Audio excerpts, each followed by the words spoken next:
ನಿರ್ಮಾಣ ಮಾಡಿದ್ರು ಅವ್ರಿಗೆ ಅನುಭವದಿಂದ ಗೊತ್ತಾಗಿದೆ. ಮತ್ತು ಈಗ ಆಗಲಿಲ್ಲ ಅದರಲ್ಲಿ ಎಂದು ಹಿಂದುಳಿದವ್ರದ್ದು ಆಗಲಿಕ್ಕಿಲ್ಲ ಅನ್ನೋಂಥ ಭಯನೂ ಅಲ್ಲಿ ಕಾಣಲಿಕ್ಕತ್ತಿದ್ದಾರೆ. ಯಾಕೆ 1931ರಿಂದ ಹಂಗೆ ಮುಂದೆ ಹಾಕೋದು ಬರೋದು ಏನು ತೆಲಂಗಾಣದಲ್ಲಿ ಆಯಿತು, ಮತ್ತು ಅದೇ ಕಾಲಕ್ಕೆ ಇನ್ನೊಂದಿಷ್ಟು ಬಿಹಾರದಲ್ಲಿ ಆಯಿತು ಅಂತಂದರೆ ಇಲ್ಲಿ ಆಗುವ ಸಾಧ್ಯತೆ ಭಾಳ ಕಡಿಮೆ ಆಗ್ತಾ ಇತ್ತು. ಯಾಕೆ ವಿರೋಧ ದಿನದಿನಕ್ಕೆ ಹೆಚ್ಚಳ ಆಗ್ತಾ ಇತ್ತು ಅದು. ಯಾಕಂದರೆ ಲಿಂಗಾಯತ್ ಮತ್ತು ವಿಶೇಷವಾಗಿ ಒಕ್ಕಲಿಗರು ಡಾಮಿನೆಂಟ್ ಜಾತಿ ಅವರು, ಮತ್ತು ವಿಶೇಷವಾಗಿ ಅಧಿಕಾರವನ್ನು ಹೆಚ್ಚು ಅನುಭವಿಸಿದವರು. ಹೀಗಾಗಿ ಅವ್ರಿಗೆ ಇಡೀ ವ್ಯವಸ್ಥೆಗೆ ಹಿಡಿತದ.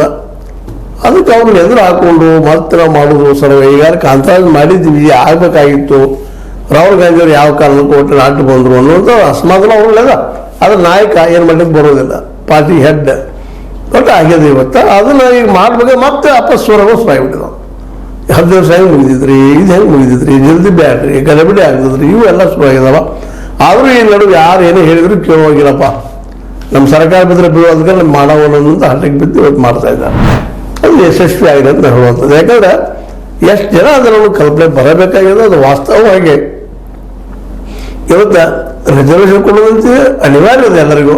ಅದ್ರಿಗೆ ಎಷ್ಟು ಲಾಭ ಆಗ್ತದೋ ಎಷ್ಟು ಬಿಡ್ತದೋ ಮಾತು ಬೇರೆ.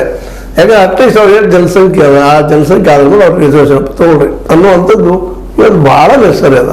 ಯಾಕಂದ್ರೆ ಈ ಸರ್ಕಾರಗಳಿಗೆ ಉದ್ಯೋಗ ಸೃಷ್ಟಿ ಮಾಡೋಕೆ ಆಗ್ತಾ ಇಲ್ಲ. ಯಾಕಂದ್ರೆ ಭ್ರಷ್ಟಾಚಾರ ತುಂಬ ಹೋಗಿದ್ರೆ ನಿಮಗೆ ಗೊತ್ತಿದ್ದ ವಿಷಯ ಅದ.